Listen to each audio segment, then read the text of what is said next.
এই আসিয়া এই দৃশ্য আমরা ভুলে যাব। এই যে মেয়েটা কাতরাতে কাতরাতে মারা গেল আজকে, বেশি দিন সময় লাগবে না, 1 মাস 2 মাস হাইয়েস্ট 3 মাস। এর আগেও বহু ইস্যু আমরা এসেছে ভুলে গেছি, একটার পর একটা এসেছে, একটার পর একটা ভুলে গেছি। আপনারা দেখে নিয়েন 3 মাসের মধ্যে এই মেয়েটাকে সবাই ভুলে যাবে এবং যাবো ভবিষ্যৎ। লিখে নেন আপনারা, এই বাচ্চার কথা কেউ মনে রাখবে না, এই বাচ্চাটার কথা কেউ মনে রাখবে না। 3 মাস পরে, 6 মাস পরে, 1 বছর পরে আরো নতুন ইস্যু আসবে, আরো নতুন পাপ হবে, আরো বড় বড় ঘটনা ঘটবে। এরপরে মানুষ এই বাচ্চাটাকে ভুলে যাবে। এই বাচ্চাটা কি তার মৃত্যু যন্ত্রণা বলতে পারবে, তার সম্মানহানি বলতে পারবে, তার পিতা মাতাকে বলতে পারবে?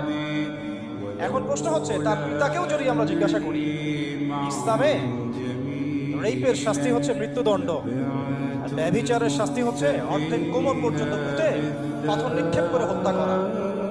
এবং বিবাহিত ব্যক্তি হলে এই শাস্তি, অবিবাহিত হলে 100 বেত্রাঘাত, 1 বছরের নির্বাসন এবং সমাজ থেকে বয়কট করা।